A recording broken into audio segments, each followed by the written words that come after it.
ناظرین اکرام، جنت کے متعلق ہمارا کلام جاری ہے اور آج ہم اس حوالے سے گفتگو کریں گے کہ اللہ تبارک و تعالی نے جنت میں مومنین کے لیے جو اعلیٰ انعامات رکھے ہیں، کیا دنیا کے اندر ہم جو پرکشش چیزیں دیکھتے ہیں، اللہ تعالیٰ کے مختلف انعامات دیکھتے ہیں اور قدرت کے مختلف مظاہر کو دیکھتے ہیں، کیا جنت کے اندر جو نعمتیں ہیں اس سے ہم ان نعمتوں کا اندازہ لگا سکتے ہیں؟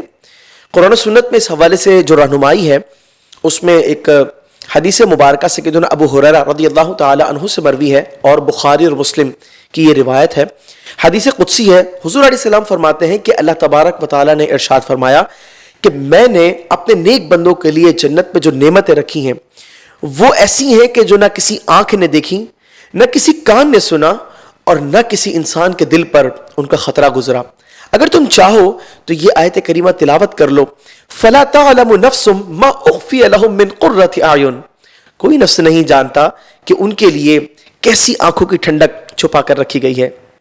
ناظرین، بات دراصل یہ ہے کہ جن پرکشش چیزوں کو ہم دیکھتے ہیں، جب ہم موسم کو دیکھتے ہیں تو بسا اوقات خوشنما موسم دل کے اندر بڑی مسرت پیدا کرتا ہے اور انسان بلا اختیار کہتا ہے کہ اے اللہ کیا رنگ ہے تیرے اور کیا تیری قدرت کے عجائبات ہیں۔ جب ہم مختلف پرندوں کو دیکھتے ہیں، مختلف جانوروں کو دیکھتے ہیں یا مختلف ایسی پرکشش چیزوں کو دیکھتے ہیں جو دل کے اندر ایک خوشی سے پیدا کر اور اپنی ایک تاثیر رکھتی ہے، تو ہم یہ کہتے ہیں کہ دنیا بڑی خوبصورت ہے اور ہم اللہ تبارک و تعالیٰ کی بلا اختیار حمد و ثنا کرتے ہیں۔ لیکن دنیا اور جنت کے مابین در حقیقت کوئی تقابل نہیں۔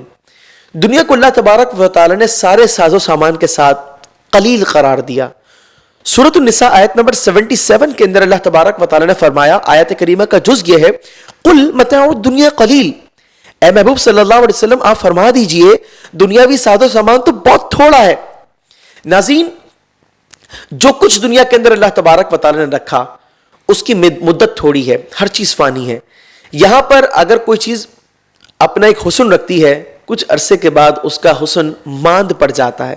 ایک جوان بڑا پرکشش ہوتا ہے لیکن بڑھاپے کی دہلیز پر پہنچنے کے بعد اس کی جلد جو ہے وہ ایسی ہو جاتی ہے کہ وہ خود کہتا ہے کہ ہائے میری خوبصورتی تو چلی گئی۔ اسی طریقے سے ایک پھول جب تر و تازہ ہو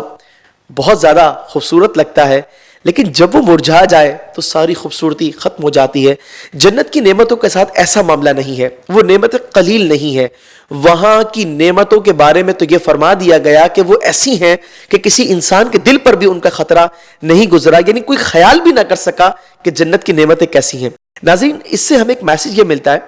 کہ بسا اوقات دنیا کے اندر ہمارے کسی مال کا نقصان ہو جاتا ہے تو بڑا گہرا صدمہ ہم محسوس کرتے ہیں۔ ہمیں یہ غور کرنا چاہیے کہ ہمارا جو نقصان ہوا وہ ساری دنیا کا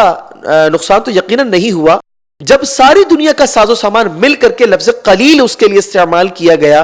تو ناظرین اس کے مقابلے میں ہمارے سامان کی کیا حیثیت ہے؟ تو پھر ہمیں یہ سوچنا چاہیے کہ جب جنت میں اللہ تبارک و تعالی نے بہت کچھ رکھا